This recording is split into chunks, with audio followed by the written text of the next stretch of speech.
Hello Virgo, Sun, Moon, Rising, and Venus signs. Kamusta po kayo? Sana po ay nasa mabuti po kayong kalagayan. Welcome back po sa Star Tarot.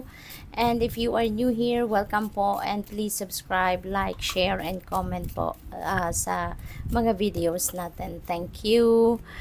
Pauna mensahe po ninyo for today, we have yoke and feeling tied down or frustrated. Ayan. So siguro ang iba sa inyo dito, Virgo, frustrated kayo sa mga nangyayari sa buhay ninyo, pwedeng frustrated kayo towards someone, frustrated kayo sa relationship, frustrated kayo sa mga negosyo ninyo or kung ano man ang dahilan nito. You know what, maybe you just need to step back ng kahit saglit lang from that situation para makalma ninyo muna yung inyong sarili. Okay? Because otherwise, 'di ba, yung frustration na yan could end up with a very stressful day for you, no? And we don't want that to happen, 'di ba? Kasi nakakaano yan, nakakanega, 'di ba? Kaya atras ka muna, okay? Para na you can take a breather, okay? Humingang malalim muna, no? Para na makapag-isip-isip.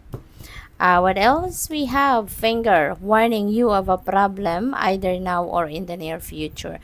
So maganda rin ito na meron kayong warning para nang sa ganun makakaano pa kayo, mapagbubuti nyo pa yung mga ginagawa ninyo, no? That could prevent, no, a possible problem, 'di ba? So yun, maganda to na merong heads up sa iyo, no, ang spirit, para nang sa ganun maging cautious kayo sa mga gagawin ninyo, maging cautious kayo sa mga sasabihin ninyo, sa mga pagpaplano ninyo, yung mga ganun. So, mas magiging maingat kayo sa pagdidiskarte, kumbaga. Okay? So, what else? We have feather. Someone you know is undependable and insincere. Okay? So, siguro, meron kayo ritong kilala, no?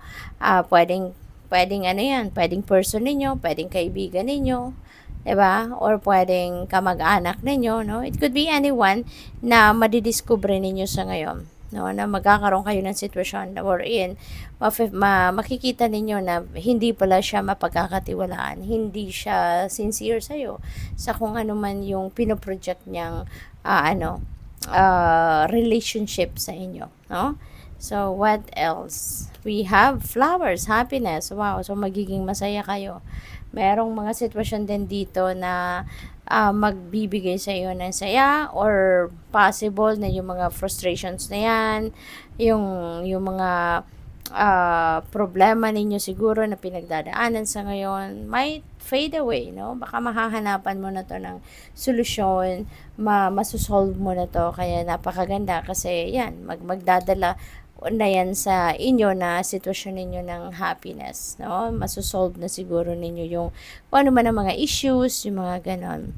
So, what else? We have wind chimes, peace and harmony. Napakaganda. Unang-una, since meron kayong happiness, so probably yung peace and harmony na ito is within yourself, no? So, pwedeng sa sarili ninyo ito dahil kayo magiging masaya.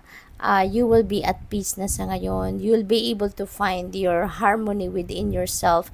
Kaya maganda to, no? Maganda to, Virgo. So, pwede rin, ano, na baka may naging kaaway kayo in the past, baka meron kayong mga hindi pagkakaintindihan with someone in the past, no? Ngayon, maaaring magkakabati na kayo, maaaring magkakaroon kayo ng reconciliation na, no? Kaya magkakaroon na kayo ng peace, no? And harmonious relationship from here on. So, we have tower, solid foundation, and success with effort. Ayan. So, may mga bagay siguro kayo na talagang pinagtuunan ninyo ng pansin in the past, ng mga nakaraang panahon. You've laid a solid foundation on those areas sa buhay ninyo. Kaya ngayon, maaaring matatanggap nyo na or makakamit nyo na yung inyong tagumpay from that, no? Talagang mapapatunayan ninyo na lahat ng effort na ginawa ninyo in the past, no, ngayon magbubunga na siya. Kaya maganda siya. Wow, a wish is granted, Virgo. You know, this is your birth month. So, maaari, no, na yung birthday wish ninyo, no, maaaring ito yung maibibigay sa'yo, yung magagrant sa'yo, no? So, who knows? 'Di ba? Kayo lang ang tanging nakakaalam nito, no, na kung ano man ang wish ninyo na magagrant sa iyo. Kasi, syempre, kung anong mga pinagdadasal ninyo, anong minamanifest ninyo.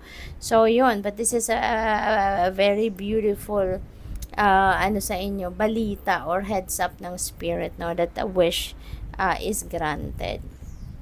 And there is good news coming your way. So, napakaganda.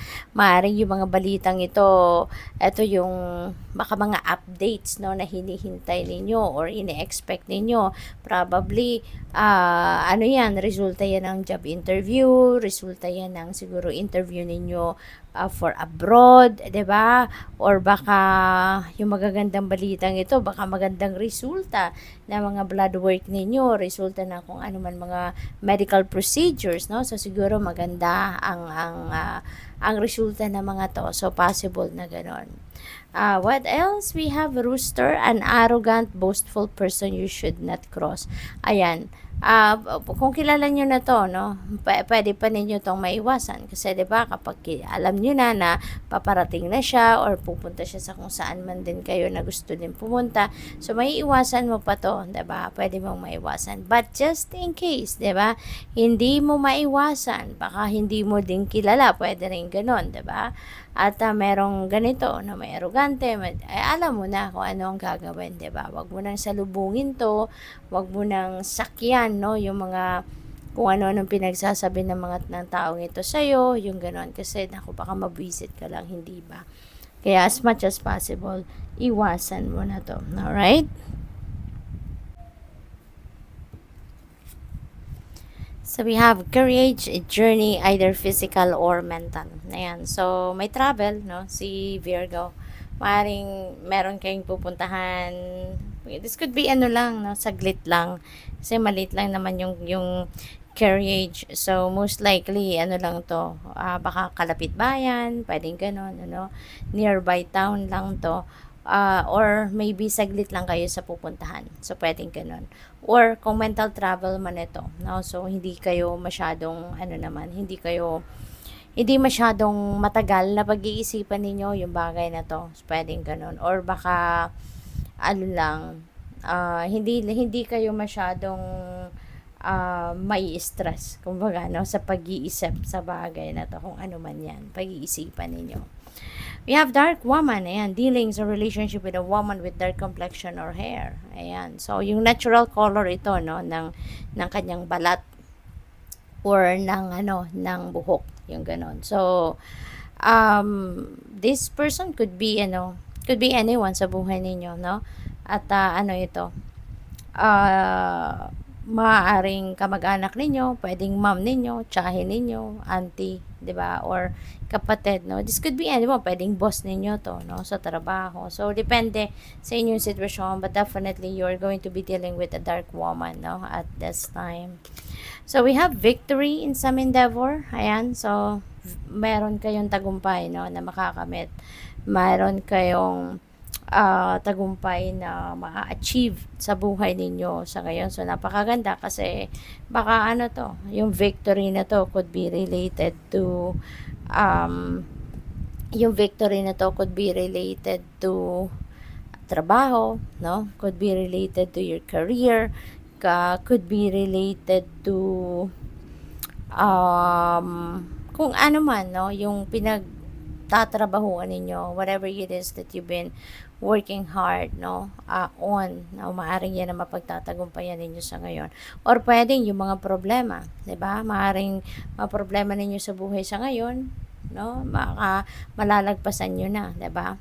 Disappointment in some affair, ayan. So, meron posible na pwedeng related pa rin yan dito, no, sa frustration energy, yung disappointment na to. What else? We have ladder climbing towards success. Napakaganda, Virgo. Kasi papunta kayo sa pagtatagumpay. May mga, ano na kayo, may mga signs na to, no, na magtatagumpay kayo. Siguro nakikita nyo na kumbaga, you can taste it already, no? Na kayo ay magtatagumpay na talaga. Since meron tayong victory energy, so pwedeng, kumbaga, one step forward na lang, no? Yung kailangan ninyong gawin dito at magtatagumpay na kayo. So, we have Cheerfield, someone who is entering your life, no? So, merong bagong taong papasok sa buhay ninyo. This could be anyone. Baka bagong magiging kaibigan ninyo, baka bagong magiging kapartner ninyo sa trabaho, magiging ka-business partner, pwedeng magiging bagong jowa, manliligaw, no? Something like that. So, good luck. Thank you for watching. Love and light. Namaste.